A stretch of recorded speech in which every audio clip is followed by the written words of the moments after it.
আল্লাহর হাবিবের প্রিয় সাহাবী নিজে বলতেছেন, ইবনে আব্বাস বলতেছেন, আল্লাহ তাআলাকে নবীজি দেখছেন, কিন্তু আমি বাংলার মোল্লা নবীজির শানকে ক্ষুণ্ণ করার জন্য, নবীজির ইজ্জতকে ক্ষুণ্ণ করার জন্য আমি বলে বেড়াচ্ছি আমার হাবিব সরকারে দো আলম রাহমাতুল লিল আলামিন আল্লাহ তাআলাকে দেখেন নাই, আমিও নাকি নবীর উম্মত। আল্লামা ইমাম নুজাইম মিসরি রাহমাতুল্লাহি আলাইহি লিখতেছেন, দলিল দিচ্ছেন, ওয়াকফারু ইযা শাক্কা ফি সিদকিন নবী সাল্লাল্লাহু আলাইহি ওয়াসাল্লাম আও সাব্বাহু আও নাক্কাসাহু আও সাগগারা। নবীজির কথা তিনি বলতেছেন, তিনি নবীজির শানে একটা দলিল দিচ্ছেন। ইমাম নুজাইম মিসরি রাহমাতুল্লাহি আলাইহি তিনি লিখতেছেন, তিনি ফিকর রুলসের মধ্যে লিখতেছেন, ওয়াকফারু ইযা শাক্কা ফি সিদকিন নবী সাল্লাল্লাহু আলাইহি ওয়াসাল্লাম, যেই ব্যক্তি আপনার আমার নবী কামলিওয়ালা দয়াল নবীজির সত্যতাকে অস্বীকার করবে সেই ব্যক্তি কুফরি করবে।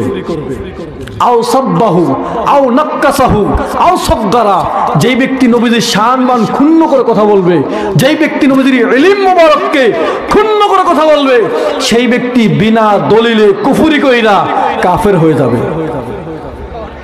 আর আমরা হুজুররা ওই সমস্ত কিতাবগুলো পড়া মুফতি হয়া, মুহাদ্দিস হয়া, আলেম হয়া আমরা নবীজির শানমান কেমনে ক্ষুণ্ণ করা যায় সেটা নিয়ে আমরা পাগল হয়ে যাচ্ছি। আমাদের বক্তব্যের একটাই টার্গেট থাকে, কেমনে নবীজির শানমান কমান যায়। আমরা সবসময় খেয়াল রাখি, সবসময় টার্গেট নিয়ে ওয়াজের মাঠে আসি, কেমনে নবীজির শান কমান যায়।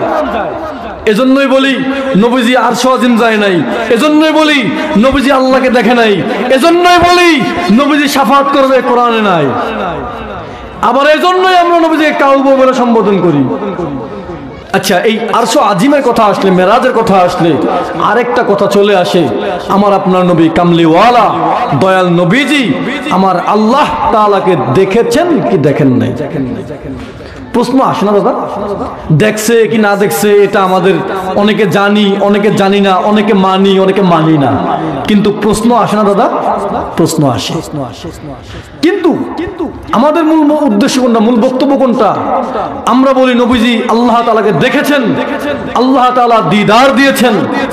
অনেক ভাইরা এটাকে অস্বীকার করেন, মানতে চায় না, মানতে পারে না। কাউকে মানতে হবে না, কাউকে মানতে হবে না, জাস্ট কিতাব থেকে দলিলগুলো মিলিয়ে দেখেন, যদি পান তাহলে মাইনেন, না পাইলে মানতে হবে না, না পাইলে মানার কোনো প্রয়োজন নাই। আচ্ছা, কিতাব থেকে দলিল দেওয়ার আগে একটা প্রশ্ন করি দাদা, আপনার নাম কি? শামসুর রহমান সাহেব, আপনাদের মুরব্বী ভাই না? আমাদের মুসলমান ভাই না?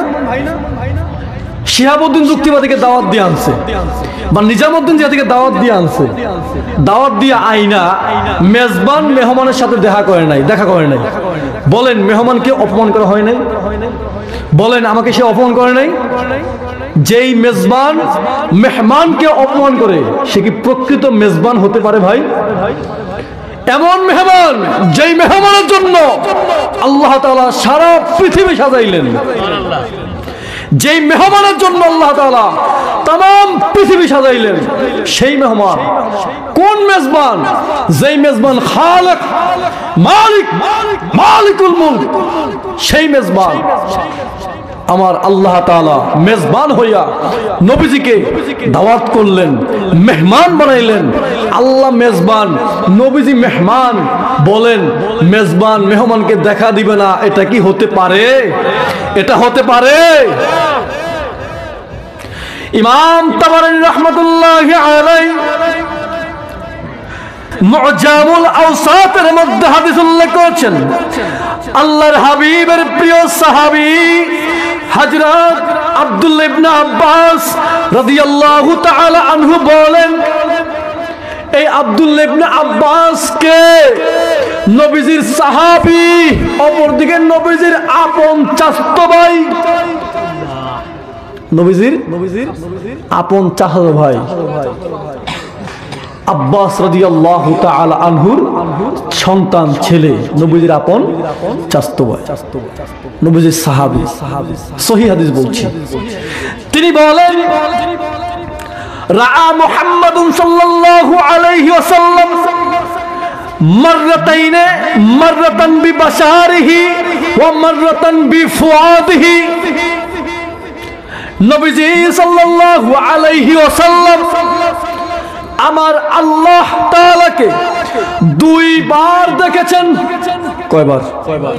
জোরে বলেন কয়বার? আওয়াজ তুলে বলেন কয়বার?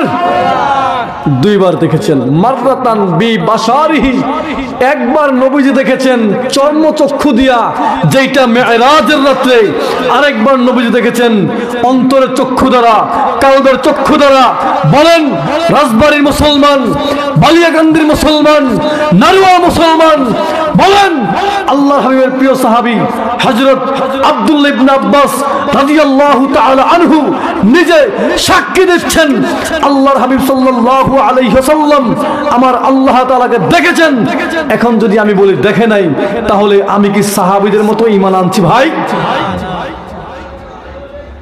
আল্লাহর হাবিবের প্রিয় সাহাবী নিজে বলতেছেন, ইবনে আব্বাস বলতেছেন আল্লাহ তাআলাকে নবীজি দেখছেন, কিন্তু আমি বাংলার মোল্লা নবীজির শানকে ক্ষুণ্ণ করার জন্য, নবীজির ইজ্জতকে ক্ষুণ্ণ করার জন্য আমি বলে বেড়াচ্ছি আমার হাবিব সরকারে দো আলম রাহমাতুল লিল আলামিন আল্লাহ তাআলাকে দেখেন নাই। আমিও নাকি নবীর উম্মত। আলিয়া মাদ্রাসার কামিলা ফিকহ বিভাগে একটা কিতাব পড়ানো হয়, সমস্ত মুফতি সাহেবগণ কিতাব পড়েছেন। কোন মুফতি সাহেব যদি বলে আমি কিতাব পড়ি নাই, তাহলে ওইটা ভাওতাবাজ, ধোকাবাজ মুফতি। সমস্ত মুফতি সাহেবগণ কিতাব পড়েছেন। আল আশবাহু ওয়ান নাযায়ের, এই আশবাহু ওয়ান নাযায়ের কিতাবের মধ্যে আল্লামা ইমাম নুজাইম মিসরি রাহমাতুল্লাহি আলাইহি লিখতেছেন, দলিল দিচ্ছেন, ওয়াকফারু ইযা শাক্কা ফি সিদকিন নবী সাল্লাল্লাহু আলাইহি ওয়াসাল্লাম আও সাব্বাহু আও নাক্কাসাহু আও সাগগারা। নবীজির কথা তিনি বলতেছেন, তিনি নবীজির শানে একটা দলিল দিচ্ছেন। মা নুজাইম মিসরি রাহমাতুল্লাহি আলাইহি তিনি লিখতেছেন, তিনি ফিকহ রুলসের মধ্যে লিখতেছেন, ওয়াকফারু ইযা শাক্কা ফি সিদকিন নবী সাল্লাল্লাহু আলাইহি ওয়াসাল্লাম, যেই ব্যক্তি আপনার আমার নবী কামলিওয়ালা দয়াল নবীজির সত্যতাকে অস্বীকার করবে, সেই ব্যক্তি কুফরি করবে। আও সাব্বাহু আও নাক্কাসাহু আও সাগগারা, যেই ব্যক্তি নবীজির শানমান ক্ষুণ্ণ করে কথা বলবে, যেই ব্যক্তি নবীজির ইলম মুবারককে ক্ষুণ্ণ করে কথা বলবে, সেই ব্যক্তি বিনা দলিলে কুফরি কইরা কাফের হয়ে যাবে। আর আমরা হুজুররা ওই সমস্ত কিতাবগুলো পড়া মুফতি হয়া, মুহাদ্দিস হয়া, আলেম হয়া আমরা নবীজির শানমান কেমনে ক্ষুণ্ণ করা যায় সেটা নিয়ে আমরা পাগল হয়ে যাচ্ছি। আমাদের বক্তব্যের একটাই টার্গেট থাকে, কেমনে নবীজির শানমান কমান যায়। আমরা সবসময় খেয়াল রাখি, সবসময় টার্গেট নিয়ে ওয়াজের মাঠে আসি, কেমনে নবীজির শান কমান যায়। এজন্যই বলি নবীজি আরশ আজিম যায় নাই, এজন্যই বলি নবীজি আল্লাহকে দেখে নাই, এজন্যই বলি নবীজি শাফাত করবে কোরআনে নাই। আবার এজন্যই আমরা নবীজিকে কাউবো বলে সম্বোধন করি।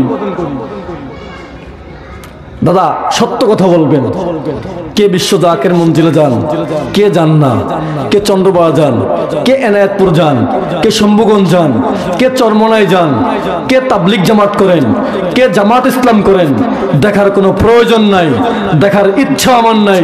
প্রশ্ন করি, উত্তর দিবেন। বলুন, নবীজির প্রেম ভালোবাসা অর্জন করার প্রয়োজন আছে না নাই? সবাই আওয়াজ তুলে কোক্কা আছে না নাই? আমার পীর খাদা ফরিদপুরি, যাকে আমরা অ্যাভেলেবেল ভণ্ড বলে গালি দিয়েছি, আমি আমার হুজুর ভাইদের কথা বলছি, আমরা যাকে কথায় কথায় ভণ্ড আর মুশরিক বলে গালি দিয়েছি, সেই পীর খাদা ফরিদপুরি কি মিশন নিয়ে আমাদের কাছে আসলেন, কি উদ্দেশ্য নিয়ে ফরিদপুরে আসলেন। হুজুরকে বলতেন, বাবা নবীজির প্রেম প্রীতি ভালোবাসা মহব্বত যার দিলের মধ্যে যদ্দূর তার ঈমান তদ্দূর, যার মধ্যে নবীজির মহব্বত নাই তার ঈমান বলতে কোনো সম্পদ নাই। সেই ব্যক্তি সারাসার বেঈমান, সেই ব্যক্তি সারাসার বেঈমান। তাহলে সত্যিকার অর্থে বলবেন আমার পীর খাজা ফরিদপুরি, যাকে মানুষ জেনে না জেনে, বুঝে না বুঝে ভণ্ড আর মুশরিক বলে গালি দিয়েছে, বলুন ওই পীর শিখাইলেন নবীজির মহব্বত ছাড়া সব বাদ, সব বাদ। হুজুর বলতেন, বাবা নবী প্রেম সুধা পান কর সবে, মন বেদনা যাতনা জোরাইবে, খোদা প্রাপ্তি তোর লাভ হবে, নবী পদবিনে ভাব সবই মিশে। নবীজির কদম ছাড়া সব মিছে, সব বাদ। নবী ছাড়া সব বাদ। নবী নাই তোমার কিচ্ছু নাই, নবী আছে তোমার সব আছে। যার দিলে নবী আছে তার সব আছে। যার দিলের মধ্যে আমার নবীর স্থান হয় না, যার বক্তব্যের মধ্যে নবীজির সম্মান ফোটে না, সেই ব্যক্তির ইহকাল পরকাল সব কিছু বরবাদ।